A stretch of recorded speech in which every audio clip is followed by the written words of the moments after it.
otra vez y dio a luz a una hija. Y le dijo Dios, ponle por nombre Lo Ruama.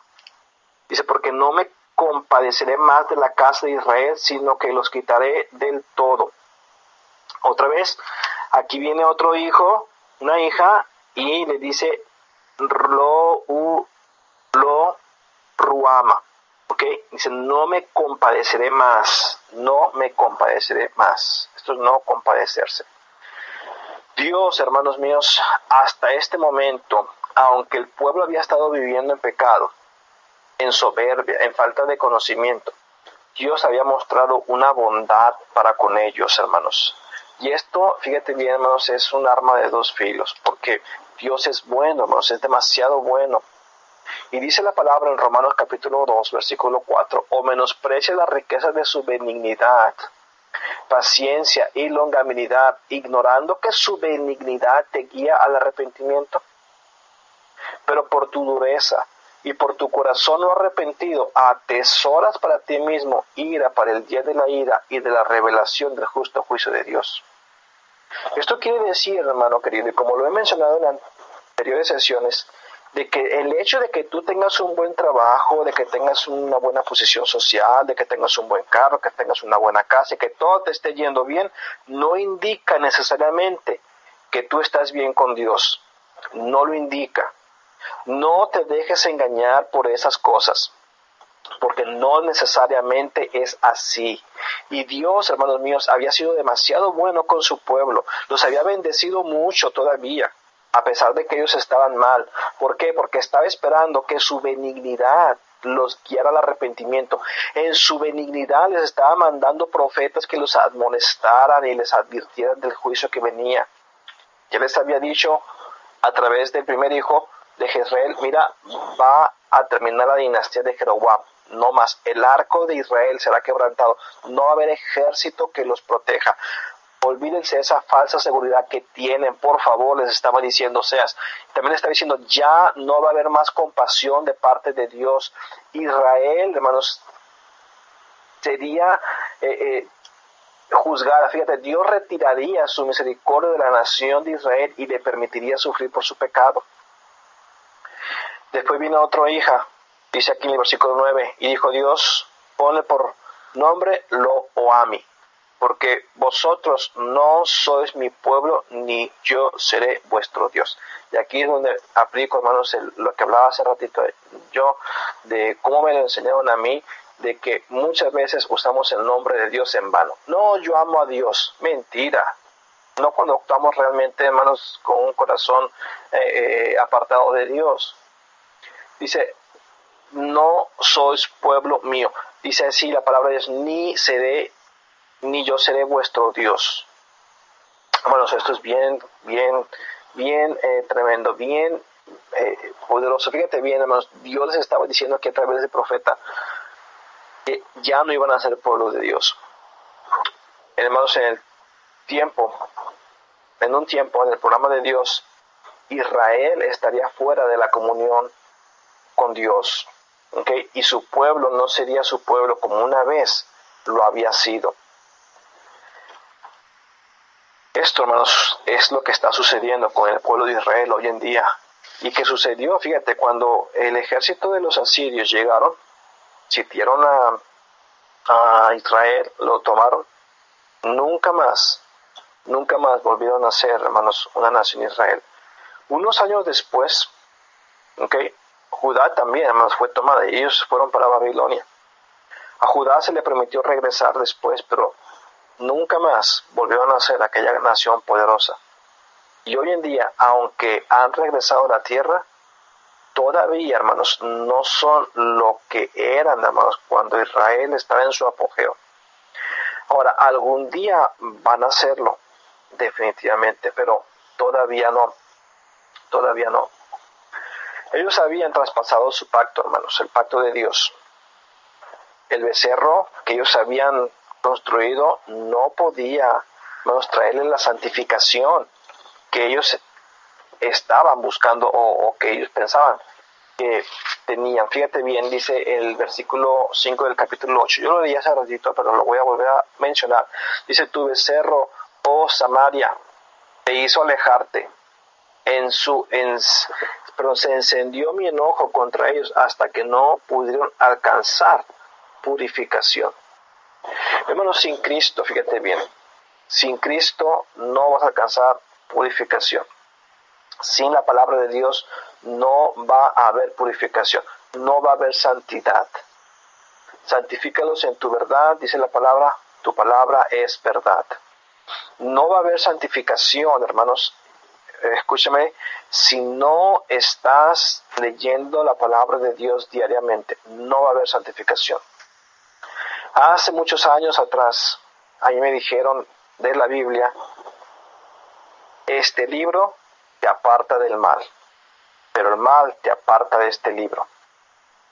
Mira, hermano, si tú estás batallando con alguna tentación, si tú estás batallando con algún pecado, pues el venir a la iglesia te va a ayudar. El orar te va a ayudar demasiado también. El pedir consejo te va a ayudar.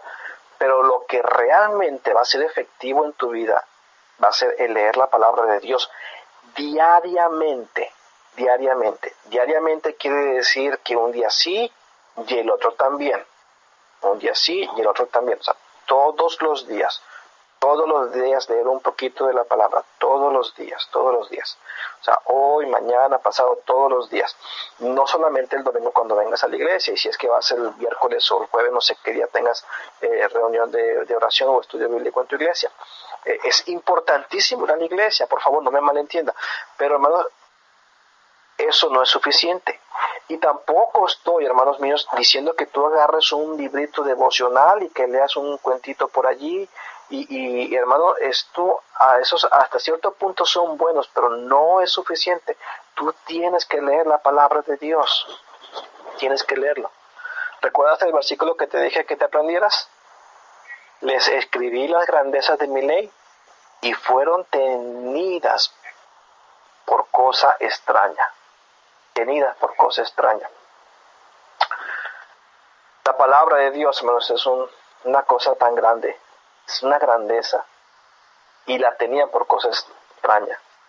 Ahora fíjate bien las consecuencias, hermanos, por no oír la voz de Dios. Dice aquí en el capítulo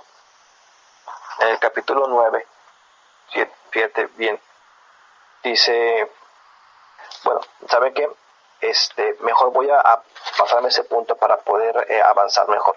Pero yo creo que ya fue suficiente lo que he dicho, hermanos, ¿verdad? De cómo es posible, hermanos, de que nos apartemos de Dios. Así dice, así, ay de ellos, porque se apartaron de mí, destrucción vendrá sobre ellos, porque contra mí se rebelaron. Yo los redimí, y ellos hablaron mentiras contra mí, y no clamaron a mí con su corazón. Estuve acá en el capítulo 7, versículos 13 y 14. Hermanos, y eso es lo que estaba haciendo, hermano, fíjate bien, lo que estaba haciendo Gomer. Ella se había ido de su esposo. Se había ido a fornicar, hermanos, con hombres extraños, que no eran su esposo. Y eso es lo que muchas veces nosotros hacemos, hermanos. Ya ni siquiera adulterar, pero fornicar, hermanos. Y hermanos, hablando de la fornicación, hermanos, eso no debe ni siquiera de mencionarse, ni siquiera de pensarse, hermanos, en la vida de los cristianos. Ustedes que me están escuchando sabrán que el hermano que conduce este programa, el hermano Hugo Martínez, tiene un ministerio, hermanos, allá en La Coyotera. Y hace tiempo atrás, cuando yo escuché acerca de ese ministerio, yo quise investigar un poco acerca de ese sitio, porque yo crecí en Monterrey, hermanos. Tengo casi 20 años que salí de allá, pero yo crecí de niño allá en Monterrey y yo recuerdo haber escuchado de ese sitio, aunque nunca me acuerdo haber ido para allá, porque era un sitio, hermanos, pero terrible. Y yo estaba viendo, hermanos, unos artículos acerca de ese sitio, y fíjense algo interesante que me di cuenta, de que ese sitio, hace años atrás, era, hermanos, la zona de tolerancia, fíjate, donde estaban todos los prostíbulos, donde estaba toda la gente donde consumían drogas, los marihuanos, los drogadictos, pero había muchos prostíbulos, y las personas que querían, hermanos, ir a conseguir una prostituta, iban a ese sitio de La Coyotera. Pero lo interesante es esto, que muchos de esos prostíbulos que existieron en ese sitio ya están fuera de servicio. ¿Por qué? Debo decir por qué, hermanos, y esto es lo curioso del asunto. Fíjate bien, que la prostitución ya no es un negocio rentable. Qué curioso. Muchos de esos prostíbulos cerraron las puertas porque ya no hay negocio ni siquiera para las prostitutas. Te digo por qué. Hermanos, porque las mujeres hoy en día se dejan, hermanos, tocar y manosear por cualquier hombre que les guiñe el ojo. Y hermanos, qué terrible, ¿hasta dónde hemos llegado, hermanos? ¿Hasta dónde hemos llegado? Que las mujeres han perdido su dignidad. Estoy hablando en forma general, ¿no? O sea, yo sé que hay muchas mujeres santas y piadosas, por favor, no quiero darme a malentender. Pero en general, hermanos, la mujer del mundo, ¿cómo es posible, hermanos, que ya ni siquiera las prostitutas tengan trabajo? Porque la gente del mundo, hermanos, ya ni siquiera cobra por ese servicio, lo hacen por diversión. Y hermanos, fíjate bien, nos hemos acostumbrado nosotros tanto en el cristianismo a ver eso como algo normal, que se ha infiltrado en nuestras iglesias y lo toleramos dentro de nuestras iglesias como si fuese algo normal. Parejas viviendo en unión libre sin casarse y son miembros de la iglesia. Hermanos, si eso no está bien, hermanos, y fíjate bien, ese es el punto que Oseas estaba tratando de decirle a esta gente. Escúchame, te estás apartando de Dios porque hay falta de conocimiento y tú todavía te ensoberbeces y dices, no, yo estoy bien. La soberbia de Israel testificará contra él en su cara, dice la Biblia en Oseas 7:10. Y no se volvieron a Jehová su Dios, ni lo buscaron con todo esto. Efraín, dice así, fue como paloma incauta, sin entendimiento. Allá andaba de un lugar a otro, hermano. Esa es la vida de muchos cristianos, hermanos. Estamos fornicando porque nos hemos apartado de Dios sin darnos cuenta. La palabra de Dios, la Biblia, ha llegado a ser cosa extraña. Y Dios en su amor y su benignidad aún todavía está tratando, hermanos, de persuadirnos al arrepentimiento con su bondad. Hermano, por favor, no te alejes más de Dios. Si tú me estás diciendo, yo estoy bien con Dios, yo estoy bien. Bueno, qué bueno, gloria al Señor, pero espero que sea realmente cierto lo que tú me estás diciendo. Dice la palabra de Dios en Oseas 6:6, dice, porque misericordia quiero y no sacrificio, y conocimiento de Dios Altísimo más que holocaustos, conocimiento del Dios Altísimo. Es una declaración muy fuerte, hermanos, el libro de Oseas, y una forma muy sutil de que Dios usó a Oseas. Fíjate bien, hemos llegado en el cristianismo a tolerar tantas cosas que se están metiendo en nuestras vidas, como la nueva era, la meditación trascendental, el yoga, el humanismo, etcétera, y lo estamos permitiendo como si fuese algo normal. Sin embargo, hermanos, fíjate bien, dentro de todo esto, hay una promesa de restauración futura para Israel. Dice, por ejemplo, en el capítulo 11 de Oseas, en el versículo 8, dice así. Perdóname, hermano.